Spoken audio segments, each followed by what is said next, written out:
नमस्कार दोस्तों, देखिए यहाँ पर सरकारी कर्मचारियों और पेंशनरों के लिए बहुत अच्छी जो है खुशखबरी आ चुकी है। बहुत टाइम से जैसे कि आपको पता है कि आपका डीए जो हर 6 महीने पर बढ़ता रहता है, यानी कि डियरनेस अलाउंस यानी कि महंगाई भत्ता, जो काफ़ी ज़रूरी भी है क्योंकि बढ़ती महंगाई में एक सरकारी नौकरी वाला इतना जो है कलेक्ट नहीं कर पाता, इतनी पेमेंट नहीं होती उसकी कि वो महंगाई से जूझ सके। इसलिए सरकार समय समय पर उसकी महंगाई भत्ता में बढ़ोतरी करती रहती है, जिसे कहते हैं डियरनेस अलाउंस यानी कि महंगाई भत्ता। तो आपका जो है इस बार जनवरी से आपका जुलाई अगस्त जून तक का जो महंगाई भत्ता था वो आपका 50% हो चुका था। तो काफ़ी सवाल उठे थे कि अब बेसिक बढ़ेगा या जो भी बढ़ेगा, लेकिन फाइनली जो आपका निष्कर्ष निकल कर आया है वो है आपका 3% आपका डीए बढ़ने वाला है दोस्तों। ये आपका जुलाई से 1 जुलाई से आपका लागू हो चुका है और आप इसका एरियर के रूप में आपको सैलरी में आपको अक्टूबर की सैलरी के साथ आपको सैलरी के साथ या फिर कुछ आगे पीछे आपको मिल जाएगा। ठीक है, तो ये बहुत ही अच्छी अपॉर्चुनिटी है। लेटर को हम देखते हैं। यहाँ पर आप देखेंगे तो cabinet approve additional instalment of 3% of DNS allowance to central government employee and DNS relief to pensioners.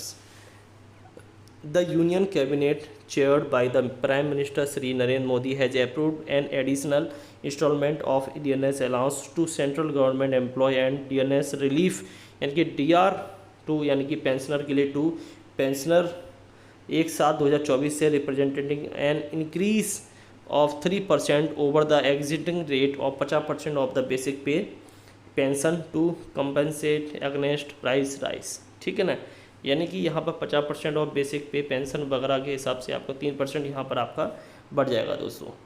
This increase in the accordance with the accept formula which is based on recommendation of the 7th central pay commission यानी 7वें वेतन आयोग के आधार पर ये आपका महंगाई भत्ता बढ़ा है। हालांकि महंगाई भत्ता कब तक बढ़ेगा, वैसे 10 साल में हर 10 साल में एक महंगाई भत्ता जो है महंगाई भत्ता आपका बढ़ चुका है। वेतन आयोग की हम बात कर रहे हैं, हमने गलत बोल दिया। वेतन आयोग का हर 10 साल में आपका बढ़ता है।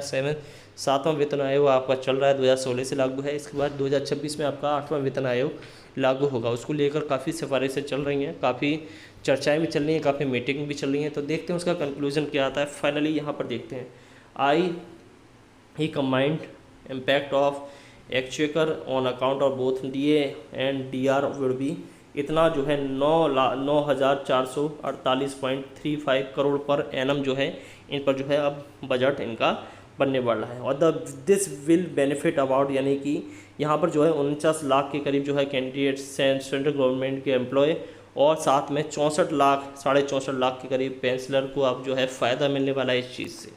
ठीक है, तो दोस्तों ये बहुत अच्छी खुशखबरी है सरकारी कर्मचारियों पेंशनरों के लिए। तो आज की वीडियो में बस इतना ही, धन्यवाद।